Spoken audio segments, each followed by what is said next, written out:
khơi nhân tây bò dương cream á này cream một phần này ha bong bong có mà ở sực hầm chẳng hạn á bà pe khác khơi creamยังtới dương bong bong bà mình trong prao palatapol mình trong prao tham trong praoอ môn anh đang cứ vô cho lòng thò mà chẳng hạn á bà lời dương cù mưa từng ọt này á lời dương mưa pi tờ bông này khơi nhé bà cứ cream chẳng hạn á bà lời dương cù mình tịch tới bà cù học cái nhom bị chơi nhất nè bà cù bị chơi tới nè lời dương mưa từng ọt này khơi nhé nè chập đam chanh cao sòng một bên nàyในក្នុងនេះមានទាំងផ្កាមេមានទាំងផ្កាកពុំមានទាំងផ្កាផ្ទេភេទទៀតចឹងណាបាទគឺមានមកទាំងអស់តែម្ដងនេះឃើញនេះនេះសិតផ្កាមេនេះធំនេះចឹងណានេះសិតផ្កាមេហើយនេះសិតផ្កាមេហើយចឹងណាបាទចឹងកុំឃើញក្រៀមហើយមិនប្រើថ្នាំមិនប្រើអរម៉ូនជំរុញអាហ្នឹងគឺខាត់បងធំមែនតើអញ្ចឹងណាបាទតោះតែយើងតាមដានបន្តិចទៅបាទយើងលឺវាទៅចឹងណាព្រោះអីផ្កាបាទខ្ញុំបញ្ជាក់ណាផ្កាមុនផ្កាវាល្អទេ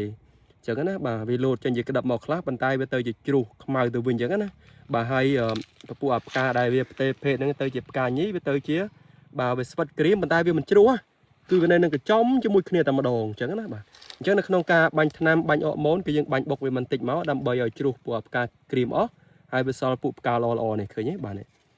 សិតតែផ្កាល្អទេចឹងណាបាទអញ្ចឹងកុំទៅណាអស់សង្ឃឹមអញ្ចឹងខ្ញុំលើកទឹកចិត្តបងថាយើងគួរតែបាញ់ទី1គឺអរម៉ូនជំរុញក្នុងការបង្កាត់ភេទនេះផ្កាកពុំច្រើនបាទទី2គឺថ្នាំជំងឺបាទយើងបាញ់ចូលទៅដើម្បីព្យាបាលពួកបញ្ហាផ្សិតហើយទី3នោះពួកសត្វល្អិតការពារអញ្ចឹងណាបាទយើងបាញ់ប៉ុណ្្នឹងទៅគឺជាការស្រេចហើយវាយយ៉ាងយូរត្រឹម2ជើងទេបាទបាញ់មួយជើងដំបូងអាចលូតមកមួយនេះព្រោះផ្កាល្អមានច្រើននេះគេហៅថាផ្កាញីបាទបាញ់ជើងទី2គឺលូតព្រាតតែម្ដងសម្រាប់ក្តាប់ដោយសារតែផ្កាកពុំនេះវានឹងរិចហើយទៅលើក្តាប់លឿនចន្លោះប្រហែលជា2អាទិត្យអញ្ចឹងណាបាទនឹងទៅលើក្តាប់មកច្រើនហើយ